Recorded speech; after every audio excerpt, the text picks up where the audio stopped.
तहरीक अदम-ए-एतमाद पर हुकूमत ने क्या हिकमत अमली मुरतब की है। 24 न्यूज़ ने पता लगा लिया है। स्पीकर कौमी असम्बली ने अरकान को बैरून ममालिक दौरों पर भिजवाने का प्लान तैयार कर लिया। ज़राए के मुताबिक कौमी असम्बली के 45 से 50 के करीब अरकान को रवा माह इंडोनेशिया, बरतानिया, पोलैंड, डेनमार्क का दौरा कराया जाएगा। पार्लियामेंट के अरकान के ग्रुप मुरतब MNA से पासपोर्ट मंगवा लिए गए हैं। 24 न्यूज़ ने इस बात का पता लगाया है कि तहरीक अदम-ए-एतमाद पर हुकूमत ने क्या हिकमत अमली मुरतब की है। स्पीकर कौमी असम्बली ने अरकान को बैरून ममालिक दौरों पर भिजवाने का प्लान तैयार कर लिया है और MNA से पासपोर्ट मंगवा लिए गए हैं। ज़राए के मुताबिक कौमी असम्बली के 45 से 50 के करीब अरकान हैं जिन्हें रवा माह इंडोनेशिया, बरतानिया, पोलैंड और डेनमार्क का दौरा कराया जाएगा।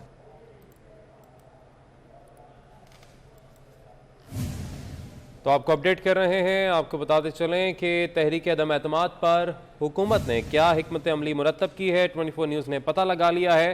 इसी पर मजीद भी बात करेंगे। सीनियर तजियाकार सलीम बुखारी साहब हमारे साथ मौजूद हैं। सलीम बुखारी साहब, ऐसे वक्त में जब अपोजिशन की जानिब से भरपूर तैयारी की जा रही है तहरीक अदम-ए-एतमाद के लिए, कौमी असम्बली के 45 से 50 के करीब अरकान को रवा माह मुख्तलिफ ममालिक पर दौरों पर भेजे जाने का प्लान जो है वो मुरतब किया जा रहा है। आप क्या कहेंगे इस हवाले से, कैसे देखते हैं आप इसे? देखिए, पहले भी अपोजिशन की तमाम पार्टियों ने स्पीकर के किरदार के बारे में बहुत गुफ्तगू की है और खदशात का इजहार किया है कि वो ऐसी तमाम हरकतें करेंगे जिससे तरीके अदम एतमाद जो है उसको लाने के रास्ते में रुकावटें पैदा हों। अगर आपको याद हो, ये भी बताया गया था कि चूंकि 23 मार्च को यहाँ इजलास होना है, लिहाजा ये हॉल जो है पार्लियामेंट का, ये कौमी असम्बली का, ये हमने फॉरेन ऑफिस के हवाले कर दिया। ये सारे वो अच्छे हथकंडे हैं जो स्पीकर को अपनी गैर जानबदारी को बरकरार रखने के लिए नहीं करने चाहिए। ये हरकत करके वो अपने आप की अपनी पोजीशन जो है उसको कॉम्प्रोमाइज कर रहे हैं और ये मेरे ख्याल से ना जमहूरी रवैया है और ना ही पार्लियामेंट की रवायत के मुताबिक है। इस किस्म के हथकंडों से कोई फर्क पड़ने वाला नहीं है, क्योंकि अगर वो अपोजिशन के अरकान के नाम भी इन दौरों में शामिल कर रहे हैं तो यकीनी तौर पर जो पीपल्स पार्टी है और पाकिस्तान मुस्लिम लीग नवाज है, उन्होंने अपने MNA को कह दिया है कि वो मुल्क से बाहर न जाए, बल्कि इस्लामाबाद से भी बाहर न जाए।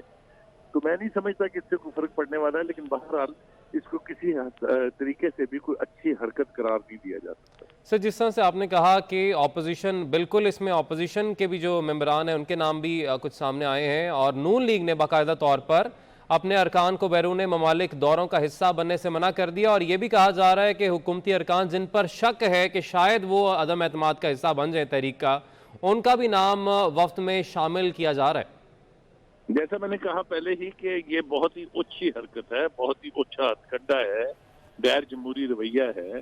स्पीकर साहब को ऐसी हरकतों से बाज रहना चाहिए।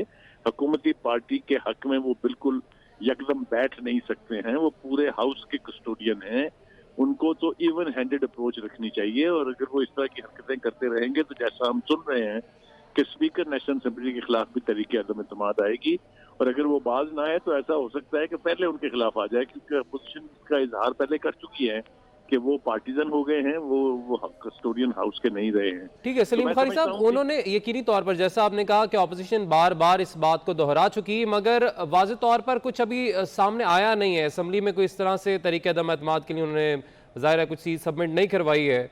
तो क्या देखते हैं, आपको क्या लगता है कि कब तक इसमें कोई पेशरफ्त देखने में आ सकती है? और नंबर गेम की यहाँ पर बात बहुत ज़रूरी है।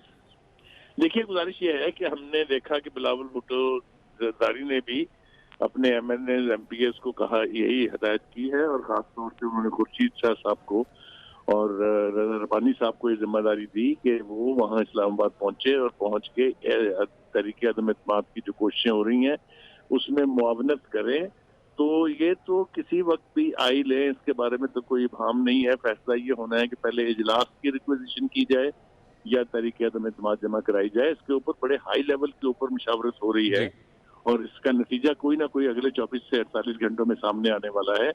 तो मेरा नहीं ख्याल कि हुकूमत इस तहरीक के आने से बच पाएगी। ये तहरीक तो आनी है, और अगर इस तरह के अच्छे हथकंडे होते रहे तो हुकूमत के किरदार के ऊपर बहुत सीरियस क्वेश्चन आएंगी, और खास तौर से स्पीकर साहब जो हैं उनके लिए तो ये कोई बहुत अच्छा ओमन नहीं है। ठीक है, बहुत शुक्रिया। सलीम बुखारी साहब हमारे साथ मौजूद थे, इस तमाम तर मामले पर अपना तज्जिया दे रहे थे। अपने नाज़रीन को हम बताते चलें कि तहरीक अदम एतमाद पर हुकूमत ने क्या हिकमत अमली मुरतब की है। 24 न्यूज़ ने इस हवाले से पता लगाया है। बात करेंगे। हमारे साथ मौजूद है सीनियर तज्ज़ियाकार इफ्तिखार अहमद साहब। सर, बहुत शुक्रिया आपके वक्त का। स्पीकर कौमी असम्बली ने अरकान को बैरून ममालिक दौरों पर भिजवाने का प्लान तैयार किया है। तकरीबन 45 से 50 अरकान इसमें शामिल होंगे, जिनमें अपोजिशन के लोग भी शामिल होंगे। आप इस तमाम तर प्लान को और इस ट्रिप को कैसे देखते हैं? क्या ये मुतनाज़ नहीं होगा? कई बात है कि हम मुतनाज़ बना देंगे इसको ज़ीरो बहस लाके। अगर 45 से 50 अफराद को दावत दे रहा है कि बाहर जाओ, आपने कहा कि उसमें अपोजिशन के भी अफराद होंगे, तो कोई बाई फोर्स तो अपोजिशन के अफराद को मजबूर नहीं कर सकता ना कि वो लाजमी तौर पर दौरे पर जाएं, और अगर वो दौरे पर ना गए तो उनकी मेंबरशिप खत्म हो जाएगी। ऐसी कोई पाबंदी और दबाव तो नहीं है ना। बाकी जिन लोगों को भेज रहा है वो साबिर उसकी अपनी पार्टी के होंगे, तो वही लोग एब्सेंट होंगे ना। बजाय वो कुछ काम करें, अपने खिलाफ आने वाली अदम एतमाद को रोकने के लिए अपने दोस्तों से मिलें, लोगों से मिलें, उनसे कोई काम करें, वो तो उनको भेज के तो मेरा ख्याल है इनडायरेक्टली वो तो मदद नहीं कर रहा अपना अपोजिशन की। सर बिल्कुल, यहाँ पे तो आपने बिल्कुल ठीक बात कही कि वो लोग जिन्होंने अदम एतमाद का हिस्सा बनना है वो तो ज़ाहिर है इन दौरों पर नहीं जाएंगे। तो फिर आपको लगता है कि इसको हुकूमती प्लान फिर नहीं कहना चाहिए? मैं नहीं कहता कि हुकूमती प्लान कहना चाहिए नहीं कहना चाहिए। लफ्ज आपने इस्तेमाल किए, मैंने मुझसे आपने सवाल किया है। मैं हैरान हूँ कि कौन सी कुव्वत है जो अपोजिशन के अरकान को मजबूर करेगी कि वो पाकिस्तान से जाए। कोई किसी को मजबूर नहीं कर सकता। There is no law. ना ही स्पीकर के पास ऐसा कोई अख्तियार है जिसको एक्सरसाइज करता है वो मजबूर कर दे किसी एमएनए को भाई तूने जरूर दौरे पे जाना है। ऐसा नहीं हो सकता। बिल्कुल ठीक, मजबूर तो कोई किसी को कर नहीं सकता है और किसी ने जाना होगा यकीनी तौर पर वही जाएगा। हमारे साथ मौजूद हैं सीनियर एंकर पर्सन, सीनियर तज्ज़ियाकार सलीम ज़ारा साहिबा। मैम बहुत शुक्रिया आपके वक्त का। 45 से 50 अरकान असम्बली को मुख्तलिफ ममालिक के दौरों पर भेजने का प्लान जो है वो मुरतब किया जा रहा है स्पीकर साहब की जानिब से। आप कैसे देखती हैं इस तमाम तर मामले को? जी, ये तो जरा एक मजाक ही लगता है ये, क्योंकि जाहिर है अगर अपोजिशन ने तय किया हुआ है कि ये इन्होंने vote of no confidence move करना है, लीडरशिप ने बड़ी क्लियर इंस्ट्रक्शन दी, और हमें मालूम है कुछ रोज पहले उन्होंने शहबाज शरीफ साहब की तरफ से या मेरा ख्याल है ख्वाजा आसिफ साहब की तरफ से लोगों को गए थे व्हाट्सएप मैसेजेस कि आपने कहीं जाना नहीं, इस तरह का प्लान किया जा रहा है।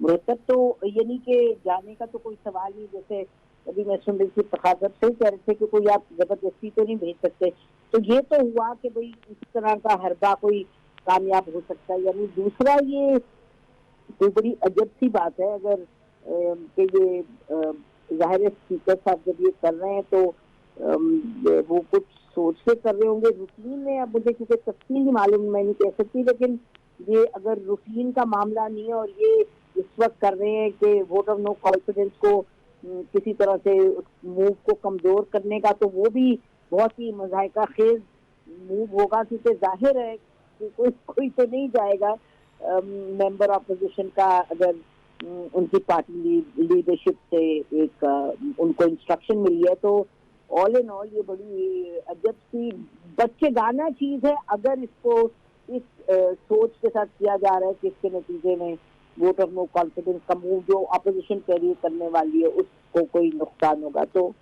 बस मैं तो यही कहूंगी बड़ी। अच्छा मैम, जिस तरह से इफ्तिखार साहब ने भी कहा कि कोई मजबूर तो नहीं कर सकता है, मगर हम देखते हैं कि पास्ट में भी बहुत सारे सीनियर सियासतदानों के ये रिमार्क्स आए हैं कि जी हम आए नहीं, हम लाए गए हैं। जिस तरह नदीम अफजल चंद साहब ने बल्कि ये कहा कि कुछ मजबूरियां थी, तो कोई मजबूरियां फिर वजह तो नहीं बन जाएंगी दौरों की?